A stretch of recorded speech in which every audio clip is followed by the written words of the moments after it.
All right, we are so close to Bears-Packers Part 2. I got my final preview and prediction with some final injury news to discuss here on today's show.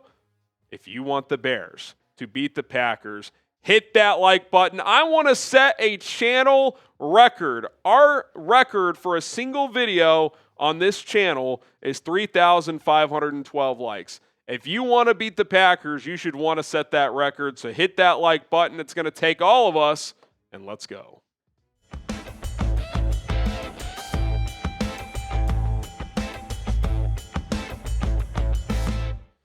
All right, Bears, Packers at Soldier Field, as this line's kind of gone back and forth between Green Bay and Chicago. We'll see how that moves. We're filming this Thursday p.m. here at Soldier Field on Saturday night. We're not filming at Soldier Field. That's where the game's going to be. Let's take a look at some numbers for both of these teams. Bears ninth in scoring at over 26 points per game. Defense is, slowly picked up. It was bottom 5 in points allowed due to that Lions and Browns game for a while, but up to 21st there, 24 points per game allowed. The turnover margin's been massive, plus 20. It's a big reason why the Bears are 10-4. Fifth and third down offense. The third down defense has slipped a little bit. The Packers torched them in that regard a couple of weeks ago, so hopefully Dennis Allen has some better answers on third down this week, down to 13th in the NFL. You look at Green Bay, 10th offensively in points per game, just under 25. 8th in scoring defense, obviously no more Micah Parsons. 9th in turnover margin at plus 3. First in third down offense, that was definitely on display a couple weeks ago. And then 17th in third down defense, allowing first downs 39.3% of the time. You look in the red zone, the Bears early in the season started hot. Middle of the season really struggled. Last 4 or 5 weeks been really good. 15th now in touchdown rate in the red zone at over 59%. 22nd in touchdown rate allowed at 60.5. Bears 7th, or Packers 7th in red zone offense, just under 65% touchdown rate. And then 24th in red zone defense, giving up touchdowns 62.5% of the time. Now, Thursday, 3 players were ruled out for the Bears: Rome Odunze, Luther Burden, and Ogbongbemiga. Obviously, Rome and Luther, notable losses for this offense, and Amino, a key special teamer. But Travis Homer is back, so that should help.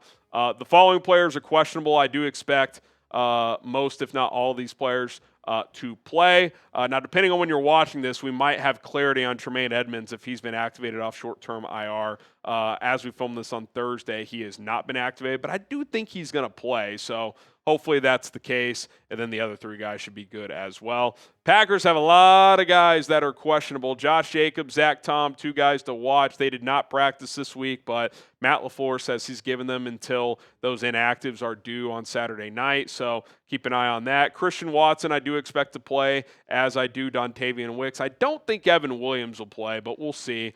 Chris Brooks, Darian Kennard, Kingsley Enagbare, questionable. Enagbare dealing with an illness, so chances are he should be fine. And then we'll see if Colin Oliver and or Britton Cox have been activated again.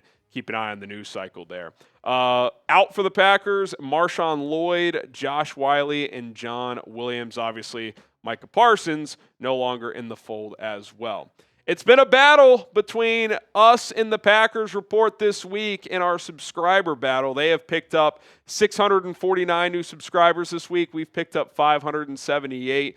If you want to take them down, if you want free and daily Bears content, hit that subscribe button. Join us tonight for our Bears-Packers watch party, tonight being if you're watching on Saturday, and should be a whole lot of fun. Okay, one big change in this matchup is Micah Parsons is out. He obviously tore his ACL against Denver and is out for the season, and that's a big difference because Micah Parsons blew up a bunch of plays in that first matchup, as he's done all year long. Jeff Hafley's done a really good job of moving him around, playing him at edge, playing him inside, using him as an off-ball blitzing linebacker. And now I expect Jeff Hafley to have to try and manufacture pressure, which is something Dennis Allen has had to do this year. He's had to blitz more than he probably wants to because the Bears don't have defensive linemen that consistently win on one-on-ones. Well, now the Packers don't really either. Rashawn Gary's kind of like Montez Sweat. He's a good player, but he's not a dominant player. If the Bears can neutralize him, which is a lot easier to do than to neutralize Micah Parsons, then Chicago's going to be in a good spot. And if Jeff Hafley is forced to blitz, then the Bears should have opportunities to beat it. Does the pendulum swing to Chicago with Micah Parsons out for this game? I kind of think it does. I'll get into my keys to victory coming up here in just a little bit. But first, got to tell you about our awesome sponsor. That is Rocket Money. It's a personal finance app that helps you find and cancel your unwanted subscriptions, monitor your spending, and help lower your bills so you can grow your savings. Rocket Money will show you all of your expenses in one place, including subscriptions you forgot about or subscriptions you no longer want. And if you want to get rid of those, cancel those subscriptions, Rocket Money will help you do just that. If you've got a goal you'd like to save for, a car, a house, which we just bought a house, Rocket Money can analyze your accounts to find the best time each month to start putting extra money aside. Rocket Money has saved users over $2.5 billion, including over $880 million in canceled subscriptions alone. Their 10 million members save up to $740 per year when they use all of the app's premium features. So cancel your unwanted subscriptions, reach your financial goals faster with Rocket Money. Go to rocketmoney.com/bears now. That's rocketmoney.com/bears now. rocketmoney.com/bears now. That link is in the comments and in the description. Start cutting back on your spending with Rocket Money today. All right, keys to victory. Take advantage of Micah Parsons being out. I think there's a lot of different ways you can do that. Number one, you can run more traditional pass play concepts and more that take longer to develop. Those play action deep shots, deep crossers, verticals that we know are built into this Ben Johnson offense that you really couldn't do that often against Green Bay the first time. A lot of the big plays you had to try and generate was to get Caleb Williams on the move, which you still want to do that because that's a strength of his. But now you can do more drop back pass game because you should be able to trust your offensive line to hold up more often than not. You can obviously play heavier with your tight ends, which you're going to want to do because you have Luther Burden and Rome Odunze out. You're going to be sitting in 12 personnel a lot anyway and just run the football. So I think there's different areas that you can take advantage of. Not only Micah being out, but Devontae Wyatt being out. They're pretty thin on their defensive line, so I think Chicago is going to recognize that.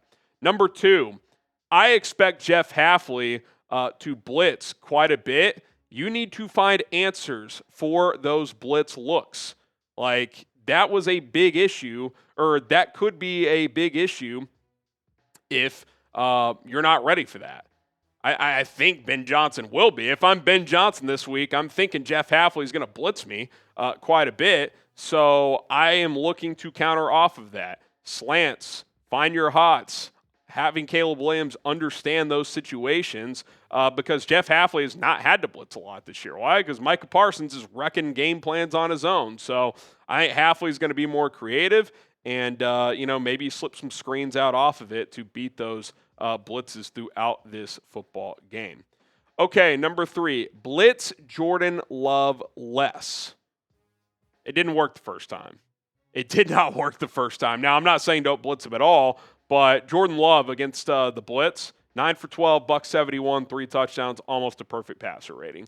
The Packers did a good job picking those up. Jordan Love did a good job of either getting rid of the ball quickly, which he did on that quick slant to Christian Watson, which went untouched for a touchdown, or kind of just drift, which he does, throw off his back foot and find Bo Melton for that deep vertical touchdown. The Bears should have a bend, don't break approach, which is don't blitz too often, play assignment football, tackle well. Bears are second in the NFL in missed tackle rate. They do not miss a lot of tackles, although they did miss a key one on Josh Jacobs on that final drive in the last matchup.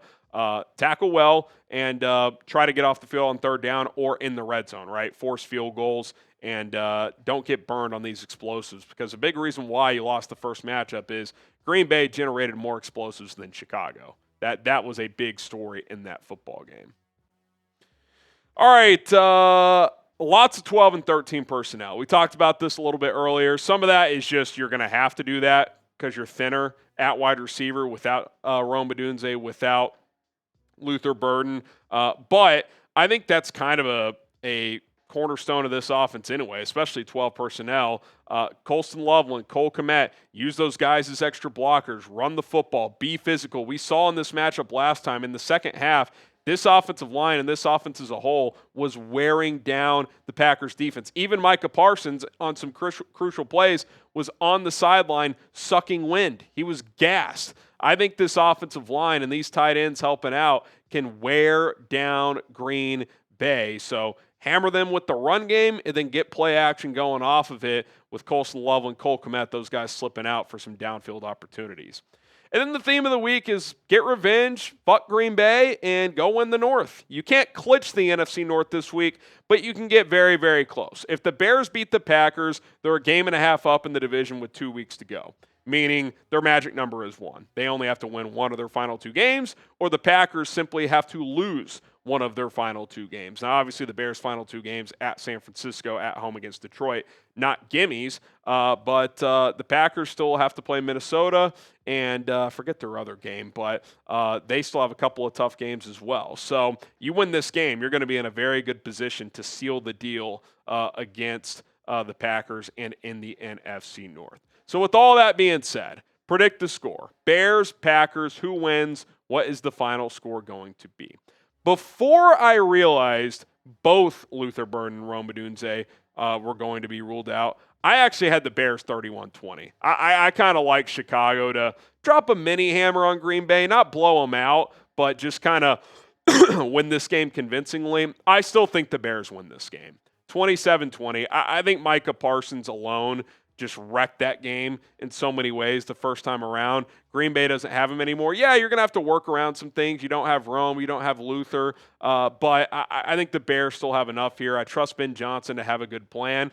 And I think Caleb Williams in his last 6 quarters, that second half against Green Bay and that entire game against Cleveland, has kind of found his groove a little bit. And I expect him to make some big plays. So give me the Bears 27-20. I think they beat Green Bay. I won't call it easy, but I do think it'll be clear that they were the better team in this game. And they take command of the NFC North and are in firm position to clinch the number 2 seed in the NFC with 2 weeks to go. All right, that's going to do it for this edition of Chicago Bears Now. My name is Harrison Graham. Appreciate everybody for tuning in to this episode. We will continue to pump out content. And, of course, join us for Bears Packers live watch party, 6 o'clock Central on Saturday night. Bear down.